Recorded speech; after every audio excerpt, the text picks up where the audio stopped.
Friends, welcome to our Sayali fashion designer channel आणि मी आहे सायली। तर तुम्हा सर्वांचं आपल्या आजच्या नवीन अशा छानशा व्हिडिओमध्ये मी मनापासून खूप खूप स्वागत करते। तर कसे आहात तुम्ही? नक्कीच मस्त आणि मजेत असणार आहात आणि आपल्या आजच्या व्हिडिओला सुरुवात करूया। सो बघा, खरं तर आज मी तुमच्यासोबत खूप सुंदर अशी लेटेस्ट ट्रेंडिंग न्यू लुक मधली आणि सगळ्यात इम्पॉर्टंट म्हणजे ब्लाउजला खूप छान अशी लुक येणारी बाही डिझाइन शेअर करणार आहे। ऍक्च्युअली मी तुम्हाला या बाही डिझाइनची कटिंग आणि स्टिचिंग दोन्ही पण अतिशय सावकाश स्टेप बाय स्टेप आणि खूप काही महत्त्वाच्या टिप्स अँड ट्रिक्स सहित सांगण्याचा प्रयत्न करणार आहे, जेणेकरून तुम्हाला आपला आजचा हा व्हिडिओ बघून फक्त डिझाइन बनवणंच नाही, ती प्रॉपर फिनिशिंग सहित कशी बनवावी तर हे देखील सहजच लक्षात येईल।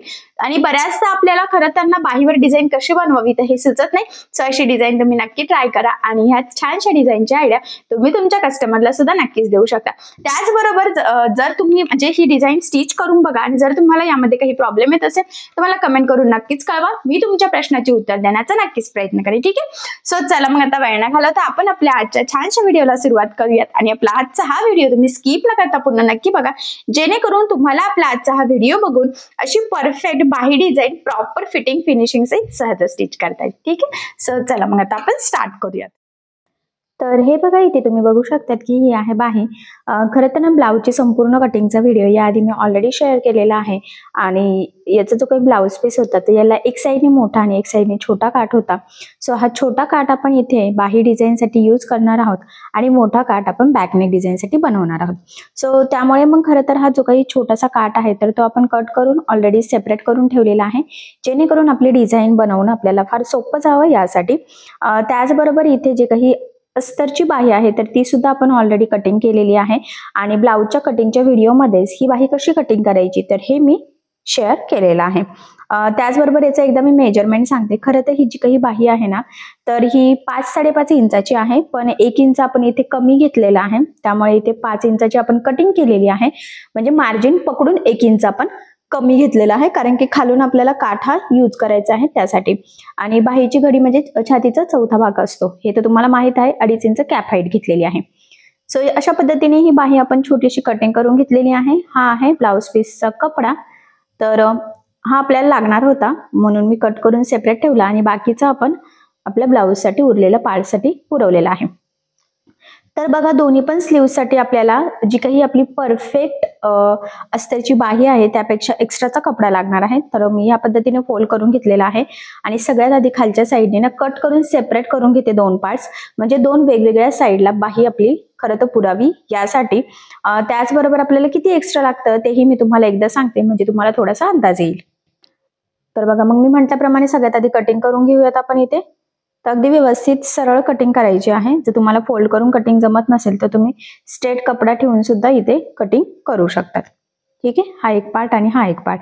आता ही जी काही स्लीव्ज आहे ना ती पण आपण व्यवस्थित 2 वेगवेगळ्या साईडला ठेवून घेऊयात, एक इकडच्या साईडला आणि एक इकडच्या साईडला, म्हणजे मग दोन्ही पण स्लीव्ज व्यवस्थित 2 वेगवेगळ्या साईडच्या होतील।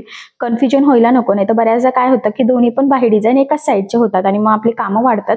सो तसं होऊ देऊ नका। आता ही बाही बघा ह्या पद्धतीने ठेवल्यानंतर एक्स्ट्राचा आपण खरं तर इथे 5 इंच घेतलेला आहे, तर तुमच्याकडे एक्स्ट्रा कपडा असेल तर तुम्ही अजून एक्स्ट्रा पण घेऊ शकतात, पण 5 इंच सुद्धा सफिशियंट आहे। आणि मग मी तिथे मार्किंग करून घेतली, त्याचबरोबर एक लाईन ड्रॉ करते। एवढंच नाही तर छोटासा कट मारते, जेणेकरून डिझाईन बनवताना आपल्याला अंदाज आला पाहिजे की आपल्याला किती लागणार आहे किती नाही ते। सो बघा, मग मी ती मार्किंग करून घेतली। त्यानंतर आता ही जी काही बाही आहे तर ही सरळ ओपन केलेली आहे आणि आता इथे आपल्याला ह्या पद्धतीने छोट्या छोट्या प्लेट्स टाकून टिप मारून घ्यायची आहे। तर बघा, मग मी इथून सुरुवात केलेली आहे आणि ह्या पद्धतीने प्लेट्स टाकायचे आहे। खरं तर आता तुमच्याकडे किती कपडे अवेलेबल आहे त्यावर डिपेंड आहे की ह्या प्लेट्स तुम्हाला जवळ घ्यायच्या आहे, लांब लांब घ्यायच्या आहेत, छोट्या घ्यायच्या, मोठ्या घ्यायच्या, तर ते त्यावर डिपेंड आहे। जर 5 इंच जर तुम्ही एक्स्ट्रा घेतलं डबल फोल्ड करू ना तर ह्या पद्धतीने प्लेट्स तुम्ही टाकू शकता। तर बघा, ह्या पद्धतीने टाकून झालेले आहे। आता मी बाही इथे ठेवून बघते, तर थोडासा कपडा आपल्याकडे एक्स्ट्रा आहे, त्यामुळे मग एक प्लेट्स मी इकडून ऍडजस्ट करते आणि एक इकडच्या साईडने करते। खरं तर इथे 2 बसत होत्या, सो 2 मी इथे ऍडजस्ट करून घेतलेले आहे आणि इकडच्या साईडला सुद्धा एक प्लेट्स आपण टाकून घेतलेली आहे। तर पुन्हा बाही जोडून बघते मी, व्यवस्थित पुरते, आपल्याला कमी पडायला नको खरं तर, त्यामुळे मग एवढ्या याच्यामध्ये जेवढा प्लेट्स बसल्या तेवढ्या मी ते टाकून घेतल्या। तर त्याच प्लेट्स आपल्याला वरच्या साईडने सुद्धा व्यवस्थित सेट करून घ्यायच्या आहे, तर बरोबर त्याच घडीवर करायचे आहे। बघा, तर इकडून मी आता इथे टिप मारायला सुरुवात करते हे बघा, फक्त एवढंच लक्षात राहू द्या की अगदी व्यवस्थित काळजीपूर्वक आपल्याला त्या एक एक सेट करायच्या आहेत. एकसारख्या तिरक्या वगैरे होऊन देऊ नका. जर तिरक्या झाल्या तर मग सगळं लुकच बिघडेल. सो त्यामुळे मग अगदी व्यवस्थित काळजीपूर्वक सावकाश, सगळ्यात इम्पॉर्टंट म्हणजे सावकाश. जेवढी तुम्ही गडबड कराल, कधी कधी कसं ना डिझाईन वगैरे म्हटलं ना की खूप गडबड करून चालत नाही. सो बघा, मग या पद्धतीने व्यवस्थित प्लेट्स आपल्या सेट झालेल्या आहेत. त्यानंतर आता आपल्याला अस्तर त्याला जोडून घ्यायचं आहे. तर सगळ्यात आधी खालच्या साईडला एक सिंपल अशी आपल्याला टीप मारून घ्यायची आहे. तर बघा, मग मी इथे ही सरळ खालच्या साईडला एक टीप टाकून घेते. खरं तर आपल्याला आता ना अस्तरची बाही आणि ही मेन फॅब्रिकचा जो काही आपण पार्ट रेडी केलेला आहे तर तो एकमेकाला आहे तसाच जोडून घ्यायचा आहे. हे बघा, मग इकडनं पण आता मी टीप मारून जॉईन करून घेते आणि नंतरच आपण पुढची डिझाईन बनवणार आहोत. सो बघा, मग हे जोडताना गोळा होणार नाही, तिरकं जाणार नाही, तर याची आपल्याला काळजी घ्यायची आहे. त्याचबरोबर जेवढं शक्य आहे तेवढं कमीत कमी मार्जिन पकडत आपल्याला हे एकमेकाला जोडून घ्यायचं आहे. आणि फायनली हे आपलं जोडून झालेलं आहे. ठीक आहे. यानंतर आता जे काही एक्स्ट्राचं आहे ना फॅब्रिक, तर ते आपल्याला इथे कट करून घ्यायचं आहे. म्हणजे मेन फॅब्रिकचं जे एक्स्ट्राचं पार्ट आहे तो. सो बघा, मग इकडनं एक्स्ट्रा होतं तर ते पण कट करून घेऊयात आणि खालच्या साईडला पण जे काही एक्स्ट्राचं असेल तर ते कट करून घ्यायचं.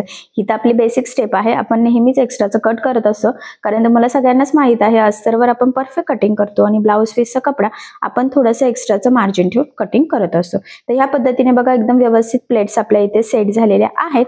यानंतर आता पुढची स्टेप आहे ती म्हणजे की आपल्याला इथे ना किंचितसा जॉईंट द्यायचा आहे. तुम्ही इथे बघू शकता थोडासा कपडा आपल्याला कमी पडलेला आहे. जर का तुम्हाला बाही पुरत असेल तर जॉईंट द्यायची काहीच गरज नाहीये, पण इथे मला पुरत नव्हतं त्यामुळे मग मला किंचितसा इथे जॉईंट देण्याची गरज होती. सो म्हणून मग मी इथे टीप मारून घेतलेली आहे आणि किंचितसा जॉईंट दिलेला आहे. आता खरं तर जॉईंट दिल्यानंतर ना पुन्हा कडेकडेने जेवढी बाही आहे ना तर तेवढं टीप मारून घ्यायची, म्हणजे एक्स्ट्राचं कट करता येतं. आणि जॉईंट देण्याची ना ही खरं तर खूप सोपी पद्धत आहे. वाटत पण नाही जॉईंट दिलेला आहे, इतकी मस्त अशी फिनिशिंग येते. आणि बघा, मी एक व्यवस्थित इथे सेट करून घेतलेलं आहे. किंचितचं एक्स्ट्राचं कट केलं म्हणजे मग पुढची डिझाईन आपली व्यवस्थित रेडी व्हावी यासाठी. आता हा काठ घेतलेला आहे तर तो मी बरोबर सेंटर पासून कट केला, कारण की दोन्ही पण स्लीव्हसाठी पुरावा यासाठी. आणि लावून बघितलं तर लक्षात येते की काठ हा पुरतच नाहीये. सो आता एवढंच नाही तर या काठाला सुद्धा आपल्याला थोडासा दोन्ही साईडनी जॉईंट द्यावा लागणार आहे. मग मी आता व्यवस्थित तुम्हाला सांगते की जॉईंट कसा द्यायचा, कारण बऱ्याचदा काय होतं की आपल्याला जॉईंट प्रॉपर देता येत नाही आणि त्यामुळे मग आपल्याला फिनिशिंग बिघडते आणि ब्लाऊज चुकल्यासारखं वाटतं. सो तसं होऊ देऊ नका. त्यासाठी म्हणजे त्याआधी आपण एक पट्टी कट करून घेऊयात. एक नाही, मी दोन्ही पण सोबतच कट करते. 1 ते 1.25 इंचाच्या पट्ट्या इथे आपल्याला 2 स्ट्रेट अशा कट करून घ्यायची आहे. जर तुम्हाला डायरेक्ट सरळ कट करता येत नसेल तर पट्टीच्या सहाय्याने आधी मार्किंग करायची आणि मग कटिंग करून घ्यायचं, कारण की ही पट्टी जर तिरकी झाली तर मग आपली बाहीची फिनिशिंग बिघडणार आणि बाही अजिबात व्यवस्थित दिसणार नाहीये त्यामुळे. सो 2 मी इथे व्यवस्थित कट करून घेतलेल्या आहे. आता एक साईडला ठेवते आणि एकच इथे घेतलेली आहे. तर बघा, मग आता मी म्हटल्याप्रमाणे काठाला आपल्याला जॉईंट द्यायचा होता, तर तो जॉईंट आपण इथे देऊन घेऊयात. एवढा कपडा आहे तर तो पुरतोय का मी एकदा चेक करते. तर बघा, यातून आपण बरोबर सेंटर पासून असं कट करून घेऊयात छोटेसे चौकोन, म्हणजे एका बाहीला म्हणजे जो काही आपला पार्ट आहे ना खालचा काठाचा तर तेवढं आपल्याला इथे पुरून जाईल. आता काय करायचं बघा, आपला जो काही काठ आहे ना तर तो आपल्याला सरळ ठेवायचा, त्यावर हा जो काही जॉईंटचा फॅब्रिक आहे ना तर तो उलटा ठेवायचा आहे आणि 1/2 इंच एवढं मार्जिन ठेवून सिंपल टीप मारायची. त्यानंतर ओपन करून दाब टीप द्यायची. याने काय होतं की जॉईंट लक्षात पण येत नाही आणि तो पॅक लागला जातो. जर का तुमच्याकडे काठ अवेलेबल असेल तर तुम्ही काठाचा इथे जॉईंट देऊ शकतात, पण आता माझ्याकडे काठ मोठा आहे पण तो बॅकनेक डिझाईन साठी लागणार आहे आणि बॅकनेक डिझाईन अजून रेडी झालेली नाहीये, त्यामुळे मग मला माहित नाहीये तो पुरतो की नाही, म्हणून मग मी प्लेन कपडा इथे यूज केलेला आहे. असाही हा फिटिंग मध्ये जाणार आहे. आता बघा, काठ सरळ ठेवला, त्यावर ठेवलेला आहे आपण अस्तरची ही पट्टी आणि 1/2 इंच एवढं मार्जिन ठेवत आपल्याला इथे सिंपल एक टीप मारून घ्यायची आहे. एक्स्ट्राचं मी इथे कट करून घेते आणि यानंतर आता आपल्याला इथे ही जी काही आपण जी काही पट्टी बनवत आहोत खरं तर ती या पद्धतीने ठेवून वरच्या साईडला एक दाब टीप द्यायची आहे, म्हणजे प्रॉपर अशी फिनिशिंग यावी. खरं तर त्यासाठी अगदी व्यवस्थित काळजीपूर्वक मी इथे दाबटीप देऊन घेतलेली आहे. आता यानंतर बघा, हे आतमध्ये फोल्ड करायचं आहे आणि मग वरच्या साईडला दाबटीप द्यायची, कारण की फिनिशिंग खूप इम्पॉर्टंट आहे. तुम्ही डायरेक्ट आतल्या साईडने फोल्ड करून पण दाबटीप देऊ शकता, पण बऱ्याचदा काय होतं की हा काठ कडक असल्यामुळे ना अस्तरचा आतला कपडा वरती दिसू शकतो. सो त्यामुळे मग आधी सरळ ठेवून दाबटीप द्यायची आणि त्यानंतर मग बरोबर आतमध्ये फोल्ड करून. आता यानंतर बघा जेवढी आपली ही जी काही अस्तरची पट्टी आहे ना, तर त्याच लेवलमध्ये एक मार्किंग करायची आहे. म्हणजे एक्स्ट्राचा जो काही काठ आहे किंवा जो काही आजूबाजूचा फॅब्रिक आहे तर तो आपल्याला कट करता यावा यासाठी. सो बघा मग मी बरोबर जी मार्किंग केली होती ना, तर त्यावरच इथे कटिंग करून घेतलं. साईडचं पण आपल्याला एक्स्ट्राचं इथे कट करून घ्यायचं आहे. आता यानंतर ही तयार झालेली पट्टी आपल्याला लावायची आहे आपल्या बाहीला. तर बघा ती या पद्धतीने ठेवायची आहे. त्यानंतर ती ओपन केली आणि आता 1/2 इंच एवढं मार्जिन ठेवत आपल्याला हे जोडून घ्यायचं आहे. जोडताना खरं तर सरळ लाईन येईल याची काळजी घ्यायची आहे. तिरकी वगैरे लाईन येण्याला नकोच खरंच तर. सो बघा मग इथे मी टीप मारून घेतली. यानंतर आता ते आतमध्ये फोल्ड करायचं आहे. याआधी काय करायचं आहे, आता आपण एक दाबटीप देऊन घेऊया तिथे, जेणेकरून ना ते व्यवस्थित पॅक होईल, तरंगणार वगैरे नाही यासाठी. सो बघा मग इथे मी एकदम व्यवस्थित फिनिशिंग सहित दाबटीप देऊन घेतली. त्यानंतर आता ही आतली अस्तरची पट्टी ना ह्या पद्धतीने फोल्ड करून आपल्याला एक टीप मारून घ्यायची आहे. सो बघा बरोबर एकाच लेवलमध्ये ते फोल्ड झालं पाहिजे, कारण की याआधी आता आपण जी काही दाबटीप मारलेली आहे तर बरोबर त्याच टीपवर आपली ही टीप आली पाहिजे, म्हणजे दाबटीपवर. तर बरोबर एकाच लेवलमध्ये आपल्याला ते एकदम छोटं छोटं फोल्ड करत करत इथे टीप मारून घ्यायची आहे. ठीक आहे.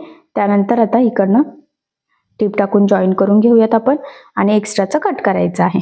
सो अशा पद्धतीने बघा प्रॉपर परफेक्ट फिनिशिंग सहित खरं तर आपण ही जी काही आपली तयार झालेली काठाची पट्टी होती तर ती लावून घेतलेली आहे. त्यानंतर इथे जॉईंटला आपल्याला एक छोटीशी लेस लावायची आहे. नाही लावली तरी चालेल, पण लावलं ना तर आपल्या ह्या बाही डिझाईनला अजूनच सुंदर असं लुक येणार आहे. सो बघा इथे गोल्डन मी घेतली, पण ती गोल्डन काही मॅच होत नाहीये, कारण की ना ह्या ब्लाऊजचा जो काही काठ आहे ना त्यामध्ये एकदम डार्क असा गोल्डन शेडच येत नाहीये आणि धड सिल्वर पण येत नाहीये, थोडासा वेगळाच कलर आहे. त्यामुळे मग आता इथे कुठली लेस वापरावी असं मला समजतच नव्हतं. मी बऱ्याचशा माझ्याकडे ज्या अवेलेबल लेस होत्या तर त्या मी चेक केल्या, पण कुठलीच लेस मला त्या काठाला मॅच होत आहे असं वाटत नव्हतं आणि काहीतरी वेगळंच लावल्याने ब्लाऊजचं लुक जायला नको, कारण साडी खूप सुंदर आहे. खरं तर अशी स्काय ब्ल्यू कलरची आहे आणि ही एक लेस मी ठेवून बघितली तर ती मॅच होत होती, पण तरी पण ती एवढी अशी उठावदार दिसत नव्हती. सो त्यामुळे मग मी तेही कॅन्सल केलं आणि आता मला कळतच नव्हतं काय करावं. सो फायनली माझ्या डोक्यात असं आलं, म्हणजे तुम्ही हे असं करू शकता, जर का तुमची लेस अशी एखादी मॅच होत नसेल तर तुम्ही साडीला मॅचिंग होणारी लेस किंवा ब्लाऊजला मॅच होणारी लेस इथे यूज करू शकतात. सो मलाही तसंच वाटलं आणि म्हणून मग मी इथे खरं तर ब्लाऊजलाच मॅचिंग असं पिंक कलरची लेस घेतलेली आहे. तर त्या पिंक मध्ये जो काही गोल्डन शेड आहे ना तर तो बरोबर काठाला मॅच होणार आहे आणि मग सेम लावलं तरी सुद्धा छान दिसणार आहे. ऍक्च्युली व्हिडिओत जरी लक्षात येत नसेल तुमच्या तरी सुद्धा असं समोर ना खूप सुंदर दिसते बाही. आणि बघा मग अगदी व्यवस्थित जी काही आपली दाबटीप होती किंवा जो काही जॉईंट होता त्यावर आपल्याला ही लेस लावायची आहे आणि एका साईडने इथे टीप झालेली आहे. सो सेम दुसऱ्या साईडने पण आपण टीप देऊयात. मी नेहमी सांगत असते लेस जाड बारीक कशीही असू, शक्य असल्यास दोन्ही साईडने टीप द्यायची. त्याचे 2-3 फायदे असतात. महत्वाचं म्हणजे लेस पॅक लागली जाते आणि फिनिशिंग सुद्धा खूप म्हणजे खूप सुंदर येते. सो बघा मग फायनली खूप छान अशी ट्रेंडिंग न्यू लुक मधली फुगाबाही आपली इथे रेडी झालेली आहे. आणि खरं तर ना फुगाबाहीचं सध्या खूप ट्रेंड चालू आहे. सध्या म्हणण्यापेक्षा ना खूप वर्षापासून या बाहीचं ट्रेंड चालू आहे आणि अजूनही चालू आहे. खूप साऱ्या कस्टमरची रिक्वायरमेंट अशी फुगाबाहीच असते, फक्त आज आपण थोडीशी वेगळ्या पद्धतीची फुगाबाही बनवलेली आहे. म्हणजे बघा खाली काठ वगैरे लावलेला आहे आणि वरती प्लेट्स टाकलेले आहे. त्यामुळे खरं तर ब्लाऊज ना रेडी झाल्यावर या बाहीमुळे आपल्या ब्लाऊजला खूप सुंदर असं लुक येणार आहे. सो नेक्स्ट व्हिडिओमध्ये मी नक्कीच तुमच्या बरोबर ब्लाऊजची स्टिचिंग शेअर करेल आणि बाही कशी जोडायची वगैरे, आणि अर्थातच तुम्हाला लक्षात सुद्धा येईल की ह्या बाहीमुळे ब्लाऊज किती सुंदर असा रेडी होतोय, खूप सुंदर लुक येतं. तशी छानशी लेटेस्ट ट्रेंडिंग न्यू पद्धतीची ही फुगाबाही तुम्ही नक्की ट्राय करून बघा. नक्कीच या छानशा फुगाबाहीमुळे आपल्या साडीला आणि ब्लाऊजला खूप म्हणजे खूप सुंदर असं लुक येईल. आणि खरं तर तसं बघायला गेलं तर ह्या बाही डिझाईनची पद्धत खूप सोपी आहे. म्हणजे जरी तुम्ही कोणी नवीन शिकत असाल तरी सुद्धा तुम्हाला आपला आजचा छानसा हा व्हिडिओ बघून अशी छानशी बाही डिझाईन सहज बनवता येईल. सो अशी छानशी बाही डिझाईन तुम्ही नक्की ट्राय करून बघा. आय होप सो तुम्हाला ही जमेल किंवा तुम्ही तुमच्या कस्टमरला सुद्धा ह्या छानशा डिझाईनची आयडिया नक्कीच देऊ शकतात. सो नक्की देऊन बघा. ठीक आहे. सो बघा मग फायनली खूप सुंदर अशी खरं तर आपली डिझाईन रेडी झालेली आहे. तसंही मी तुम्हाला अगदी सोप्या पद्धतीने सांगितलेलं आहे, म्हणजे अतिशय सावकाश स्टेप बाय स्टेप आणि खूप काही महत्त्वाच्या फिनिशिंगच्या टिप्स अँड ट्रिक्स आहेत आणि बघितल्यावर लक्षात पण येते की फिनिशिंग किती सुंदर आलेली आहे.